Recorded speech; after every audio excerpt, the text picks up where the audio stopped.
بسم اللہ الرحمن الرحیم۔ میں ہوں محمد رضوان، ہومیوپیتھ اینڈ کلینکل سائیکالوجسٹ۔ آج ہم گرڈ یعنی ایسڈ ریفلکس، کھائی ہوئی غذا کے اجزاء کا واپس غذا کی نالی میں آنا، اس موضوع پر بات کر دیں گے۔ اس ایشو میں ہوتا کیا ہے کہ مریض کی غذا کی نالی کا جو اینڈ ہوتا ہے اور معدے کا اوپری جو ایک جگہ ہوتی ہے وہ نالی کھل جاتی ہے، تو غذا معدے کے اندر رکی نہیں رہتی۔ جب معدہ غذا کو ہضم شروع کرتا ہے، یہ غذا بار بار سینے کی نالی میں آتا ہے۔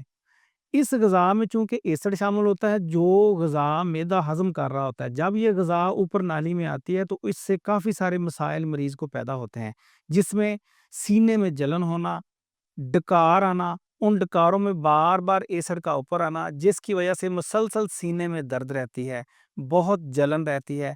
جب یہ غذا بار بار اوپر آتی ہے تو گلے تک منہ کا ذائقہ خراب رہتا ہے۔ اس ایسڈ ریفلکس کی وجہ سے مریض کے دانت وہ بھی خراب ہونے لگ جاتے ہیں، اس کا منہ پک جاتا ہے، منہ کے اندر جلن رہنا شروع ہو جاتی ہے، دانت گندے نظر آتے ہیں، منہ سے گندی، اگر یہ مرض زیادہ بگڑتا جائے تو منہ سے گندی سمیل بھی آتی ہے۔ مسلسل ایسے مریضوں کو ہلکی ہلکی کھانسی رہتی، کرونک کاف کا یہ شکار رہتے ہیں، اور مسلسل غذا کے ان اجزاء کے اور ایسڈ کے اوپر آنے کی وجہ سے اگر کوئی کانٹینٹ سینے میں چلا جائے یعنی لنگز میں چلا جائے تو ایسپیریشن نمونیا ان مریضوں کو ہو جائے گا، اور یہ بڑی ورس حالت میں بعض دفعہ چلے جاتے ہیں۔ یہ مرض کیوں ہوتا ہے؟ پہلے بھی وجہ بتائی ہے کہ جو معدے کا منہ ہے اس کا جو ڈھکن ہے یعنی جو اسفنکٹر ہے وہ لوز ہو جاتا ہے۔ اس کے لوز ہونے کی وجوہات کیا ہیں؟ سب سے پہلی وجہ ہے ہائٹل ہرنیا، یعنی پیدائشی مریض کو یہ مسئلہ تھا ہائٹل ہرنیا کا، اس کی وجہ سے بھی ایسا ہو سکتا ہے۔ دوسرا ہے سموکنگ، جو لوگ مسلسل سگریٹ پیتے رہتے ہیں ان لوگوں کا بھی معدے کا اوپر والا جو منہ ہے بند ہونے والا وہ لوز رہتا ہے اور غذا بار بار آتی ہے، اور اس وجہ سے انہیں یہ مرض ہو جاتا ہے۔ تیسرا ہوتا ہے اگر آپ نے کوئی سرجری کروائی ہے، سرجری کی وجہ سے بھی مریض اس مسئلے کا شکار ہو جاتا ہے۔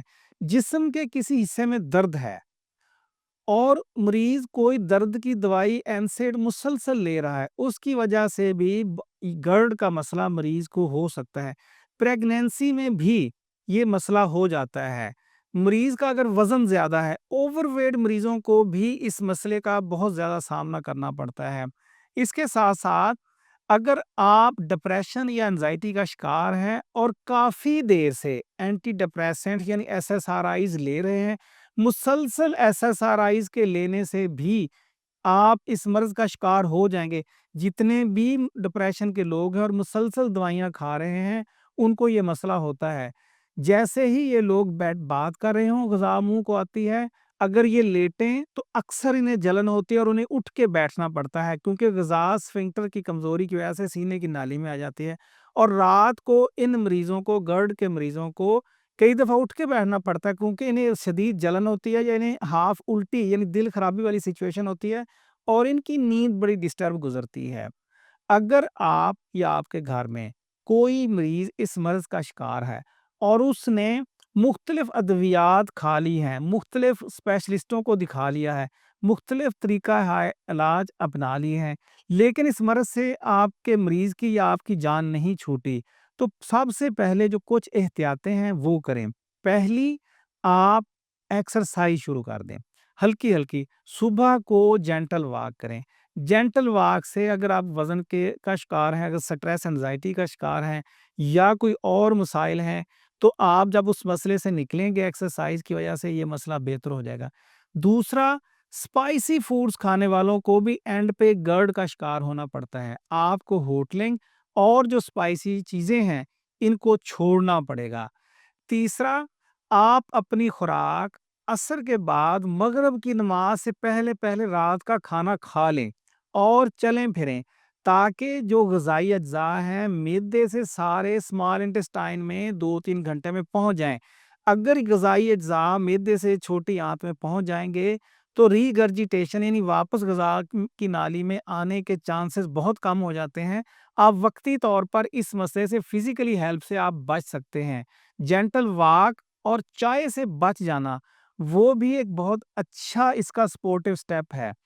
چوتھا یہ ہے کہ آپ اپنی جو سرہانے والی سائڈ ہے بیڈ کی سر والی سائڈ ادھر ایک ایک اینٹ رکھ لیں یا اس کو کسی طرح پورے بیڈ کو اونچا کر لیں یا اپنی چارپائی کو. جب آپ کی سر والی سائڈ ذرا اونچی ہوگی اور ٹانگوں والی سائڈ نیچی ہوگی اس کی وجہ سے بھی ایسڈ ریفلکس کا جو خطرہ ہے وہ کافی کم ہو جائے گا. اگر آپ دوائیاں بھی کھا رہے ہیں اور یہ فزیکل ہیلپ پہلے سے کر رہے ہیں، یہ اس مینجمنٹ کو کر رہے ہیں لیکن اس مرض سے آپ کی جان نہیں چھوٹ رہی، تو ہومیوپیتھی میں ایسی بہت سی ادویات ہیں جو آپ کو اس مرض سے مستقل طور پر نکال دیں گی. آپ اپنی ہسٹری دیں گے، آپ کی ریزن دیکھی جائے گی، کس ریزن سے آپ اس مسئلے کا شکار ہو رہے ہیں. اس کے حساب سے جب دوائی اور مینجمنٹ آپ کو بتائیں گے، بہت جلد آپ اس مسئلے سے نکل جائیں گے.